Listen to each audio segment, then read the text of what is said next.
Chapter 3-2 notes, solve equations. Okay, example 1, 17C equals 459. Okay, we no longer want to draw 17 cups and 459 tiles. So what we're going to do is we're going to divide by the number of cups. Okay, there are 17 cups. So we're going to divide both sides by 17. Okay, so now we know how much is in one cup. 459 divided by 17 is 27. So each cup has 27 tiles. Okay, example 2, now we're dealing with negatives. So we have negative x equals 9. And there's a number in front of that negative x that's really a negative 1. So this represents negative 1 in front of the x. So this is like saying negative 1x equals 9. So we divide by the number in front of the variable. So that's negative 1 times x, so we're going to divide by negative 1. So divide the left side by negative 1 and divide the right side by negative 1, and you get x equals negative 9. Okay, it kind of makes sense because negative x equals 9. So that means positive x would equal negative 9. Okay, example 3, negative 7x equals 56. So we want to find out what x equals. So we're going to divide by negative 7 and divide the right side by negative 7. And negative 7 divided by negative 7 is just 1. So we have x equals negative 8. Okay, example 4, we have negative 5 times m equals negative 8. So we're going to undo it. Divide by negative 5. Divide by negative 5. So you always divide by whatever is in front of the variable. And then m equals negative 8 over negative 5. Or that's 1.6.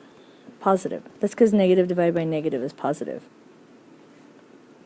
So you can leave it as a fraction, and it's positive because it's negative divided by negative, or you can leave it as a decimal, 1.6. Okay, example 5. You're going to divide by whatever's in front of the variable. So we have negative 5/4 times x equals 3/8. So we're going to divide by negative 5/4. Both sides, divide by negative 5/4. Divide by negative 5/4. Okay, that gives us x equals. Okay, now there's two ways to do this. If you use your calculator, it's 3/8 divided by negative 5/4. If you're doing this without a calculator, this is 3/8 divided by negative 5/4. So we know the answer is going to be negative because we have positive divided by negative. When you divide fractions, you multiply by the reciprocal. Okay, so that gives us 3/8 times negative 4/5, and that's 3 times 4 is 12. This is a negative. 8 times 5 is 40. We can reduce that. Let's see now. 4 goes into 12 and 4 goes into 40. 4 goes into 12 3 times, and 4 goes into 40 10 times. So the answer is negative 3/10. Okay, example 6. Okay, these are different than the first 5 examples. This is y divided by 9. A number divided by 9 is 14. So we're going to do the opposite of dividing by 9. And the opposite of dividing by 9 is multiplying by 9.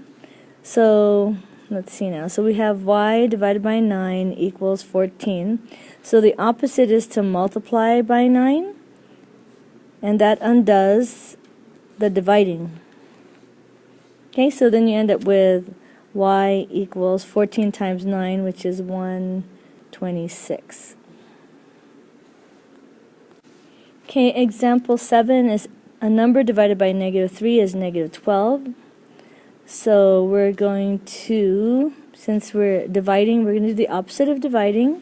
So we're going to multiply by negative 3, multiply by negative 3. That undoes the dividing. You get m equals positive 36, because negative 12 times negative 3 is positive 36. And then you check it. Positive 36 divided by negative 3 is negative 12. Okay, example 8 has the negative with the t.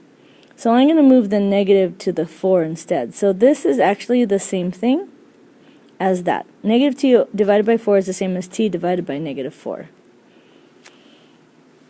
Okay, it's just easier because then we have a positive letter, a positive variable. So we're going to do the same thing. We're going to do the opposite of dividing by negative 4. So we're going to times by negative 4, times by negative 4. Okay, that undoes the dividing by negative 4. We get t equals negative 24. Okay, and if you check your answer, that's a negative 24 divided by 4, which is 6.